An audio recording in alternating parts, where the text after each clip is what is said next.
Hi guys, Ralph here. I'm filthy at the moment because the last teardown was absolutely disgusting. But right, I'm going to do a first look at one of my donations.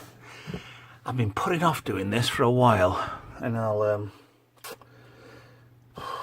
still don't want to do it now, to be honest.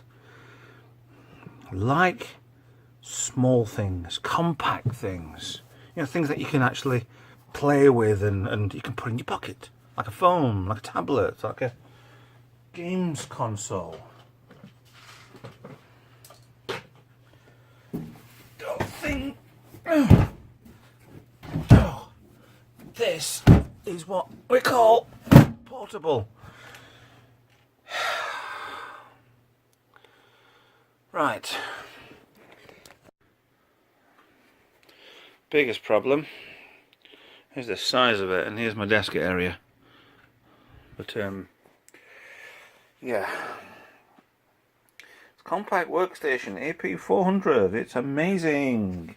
It has a floppy, 3.5-inch floppy, and it has a DVD. No, tell a lie.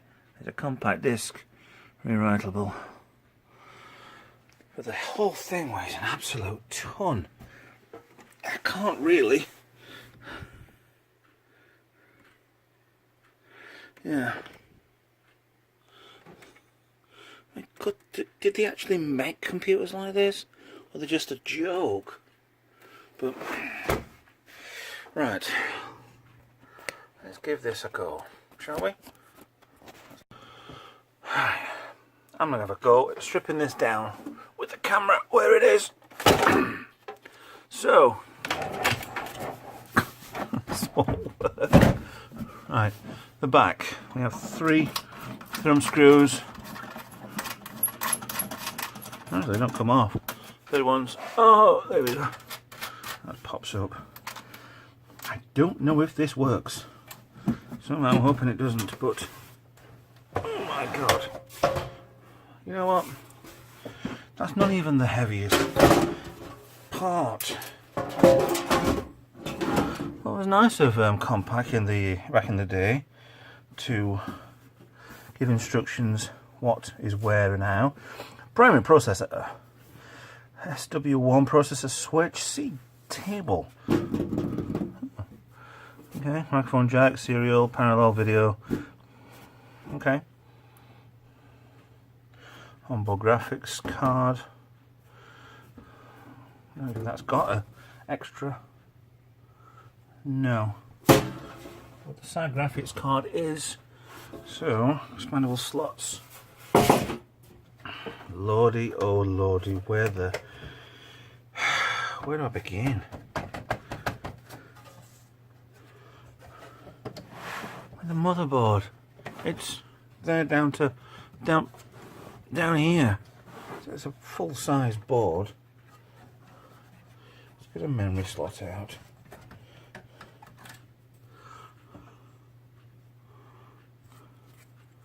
Kingston memory. Void if removed. It doesn't even say how much is in here.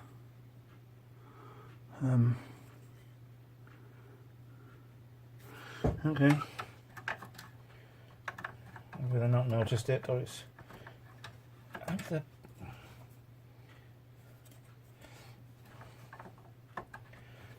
fit memory here. Come on, Ralph, this is stupid. There we go.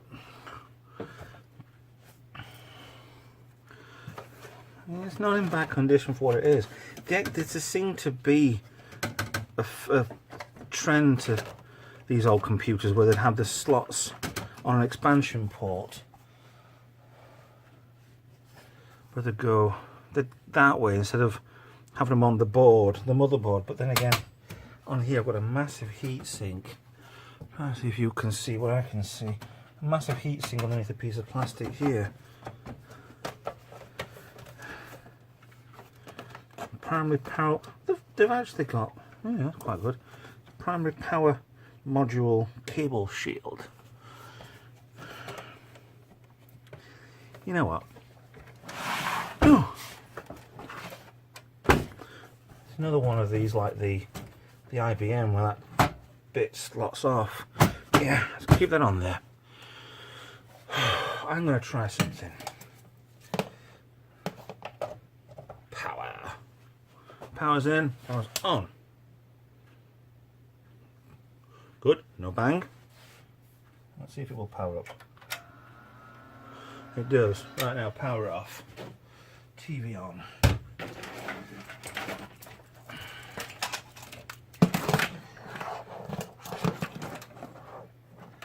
Right.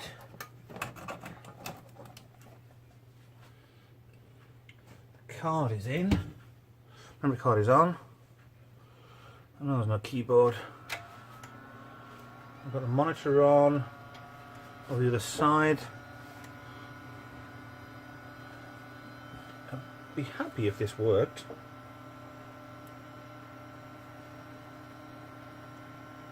DVD, no. Come on, television.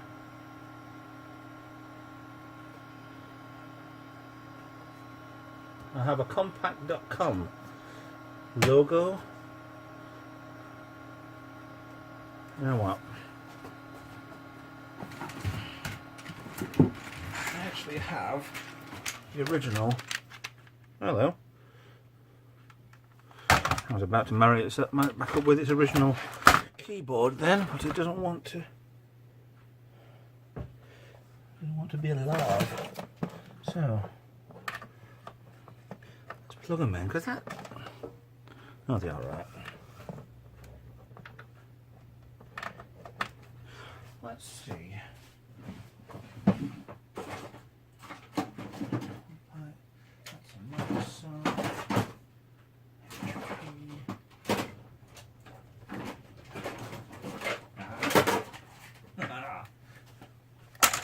Have a bright yellow mouse, which is the original mouse for this. So when you see stuff like this, and it's got as much originality as it can for a piece of cack, then we'll give it a go. Right, let's see why that turned off. Okay.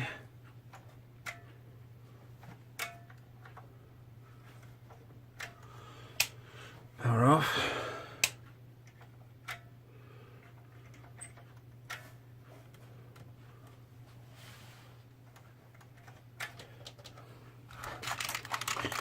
Alright. Something's not seated right, is it?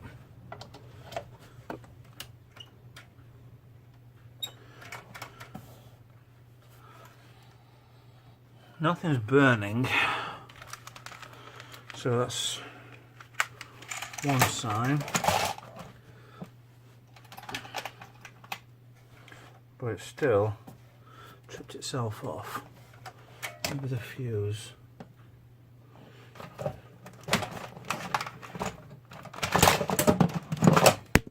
Try a different cable.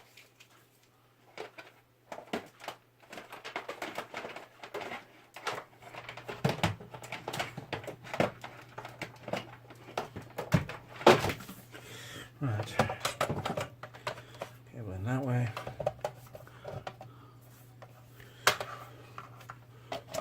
Right. No, that's not that, obviously.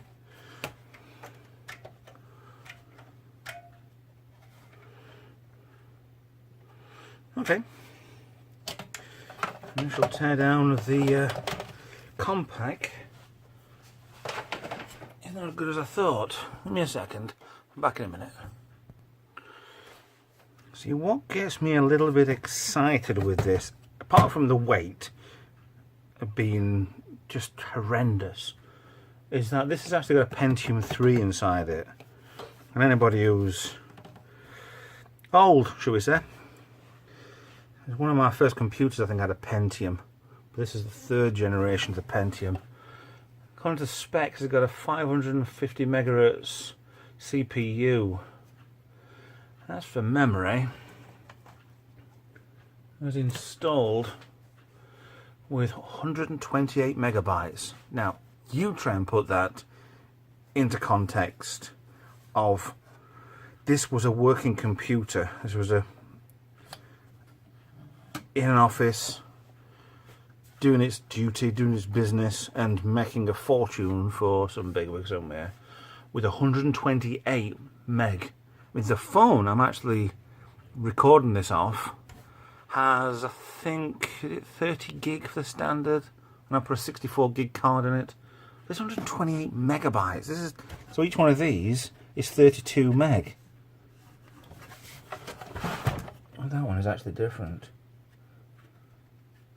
Actually, those two are the same. That's the same, and those two are different. Well, that is the problem. But yeah, we've got a Pentium 3 inside here.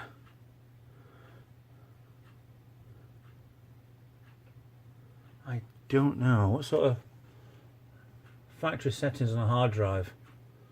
It's a SCSI hard drive. Going to that, 9.1 gigabytes. 9.1 gig again. This thing I'm recording on, I'm not pointing at you who's watching. Not you, but the phone is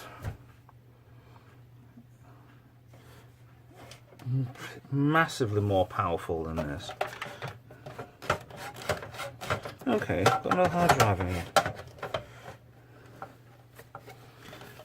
That's a bit weird. Why are the hard drive being bolted in? There's a possibility the hard drive's either snapped off, fell off, or been destroyed in transit. But nothing seems to be too bolted down anyway. So I'll have fun with this. If it won't work, at least I've got a board with a Pentium 3. And what's the operating system? According to this on the front, it's Windows NT. But yeah, that's the first look at this. I'm going to put the top back on, and we'll get cracking on to stripping this down, see if we can get it working in a future project. But thanks for watching. I am withholding the need to put a piece of cardboard in front when I can just do it with YouTube. But like and subscribe, share and comment if you wouldn't mind, and yeah, please donate on Patreon.